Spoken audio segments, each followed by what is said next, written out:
Y'all, the setup's kind of ass. Uh, I'm literally we're standing literally on a bookcase, not a bookcase, a book. This old ass book I got, but I, baby, I just want to talk about gender dysphoria. I want to talk about the idea of overcoming it because for anybody dealing with gender dysphoria, the best where I see gender dysphoria is it's a demon. It's a demon that tries to come around when it comes around. And when that shit comes around, baby, you need to vanish it. You need to banish it. You need to act like she's in theory. You need to act like you just need to don't give her energy. Two girls out there, trans girls out there, young trans girls out there. I know it's hard to kind of deal with it, especially if you're young and you feel like, oh my god, it's gonna be forever until I can get surgery. It's forever for me too, baby. So I'm still dealing with it. I'm still kind of figuring out how I want to like deal with it and like deal with it in a way where it's not consuming me in my day-to-day life. It's not consuming me when I look in the mirror. It's not consuming me when I take a shower, like, because it can't consume you at the end of the day. You can't let it break you. But it is hard. When I first started dealing with gender dysphoria, I was in middle school, and I kind of realized that I kind of just didn't like the body I was in. And I kind of always was like, why couldn't I have not been like my friends? Why couldn't I not have, I always felt like my life would be a little bit more simpler if I was born biologically female. My life would have been way easier. And middle school is when it started like to just amplify and be bad. Like I realized I didn't like my genitalia. When I would look down there, that's where I would get the most gender dysphoria. And for me, I realized that's this is just for now. There's always surgery out there, and if you are struggling with it, don't let it consume you. Like I had to not let it consume me, and it still consumes me to this day. Like I'm still not okay with my genitalia that I have down there, but I had to realize, like, at the end of the day, like, it's not gonna be forever.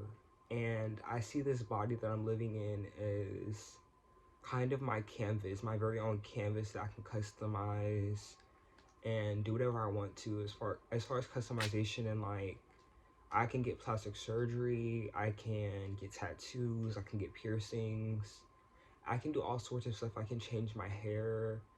And yeah, like, and for me the bigger picture is when there is moments where I feel like in my head, okay, I don't feel beautiful, I feel ugly. I'm not ugly. I am beautiful inside and out. And I realized to stop like worrying about how I look on the outside and worry about what's in the inside. And I know my heart and my spirit is beautiful, and I know the intentions that I bring out to the world, the intentions that I have with everything, it's beautiful. And my main thing for me was to not look at all of the negative and kind of look at what's beautiful. Like, yeah, everybody is a work in progress, is what I've learned. Like, not everybody, a beautiful girl, like, not all, because some people are natural, like, so yeah, some people are natural, but most beauty and most confidence is people just having it inside. And the one thing I will say about anybody that's on my feed or on my timeline, I'm like, oh my god, I wish I was as beautiful as them. I realize they carry themselves with confidence, and it's not just about their beauty, it's about the way they present themselves, the way they walk in a room and don't care about how they're being perceived. And to me, that's what's beauty at the end of the day. It's not about, yeah, I care about how I'm presented to the world. If my voice is sounding feminine, like like for example, I recorded this video like once on my camera. This camera right here, I recorded it once and I didn't like my voice, and I'm probably not gonna like my voice and how it sounds editing this. if I'm gonna be for real. Like, that shit, I'm like, oh my god, my voice sounds so fucking deep. Like, it's fucking gross. But I'm gonna stop giving a fuck about how I'm perceived, and I'm gonna stop caring about what other people think. Because at the end of the day, it's me who wants this. It's me who sees myself as this star. It's me who sees myself doing bigger things. And I can't do bigger things if I have myself in this shell all the time, not wanting to come out, not wanting to be myself, not wanting to express who I am. I can't let those things get to me, and I can't let my gender dysphoria get to me. But it's very, very hard, and I can't say it's easy, so that's why I do have a lot of sympathy for transgender people dealing with gender dysphoria, because sometimes surgery isn't always attainable. It's not attainable in like 5.3 seconds. Like, it takes time to either to get the money, it takes time to heal from it.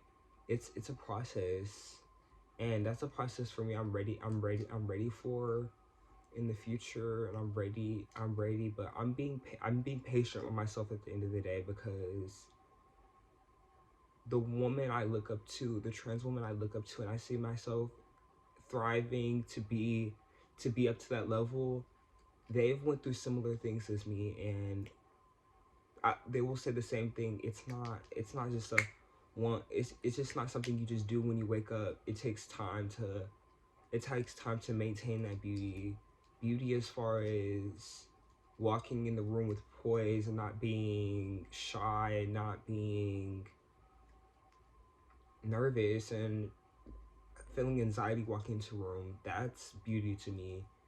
And I'm kind of like, for me, I'm kind of working on what I see as beauty. And at the end of the day, beauty isn't just physical appearance. It's outside and inside. And someone can be beautiful on the outside but not in the inside, as far as the type of person that they are and the type of things that they allow and the type of things that they do. So that's just a message I wanted to put out to my girls that are the young trans youth. That's the main audience I want to reach. At the end of the day, I want to reach people who went through similar experiences. And sound off below. I would love to hear and talk to girls of a similar experience, because I would love to be for this to be a safe space. So just let me know and tell me how you feel about everything I say. Let me know what resonates and what doesn't. Just let me know.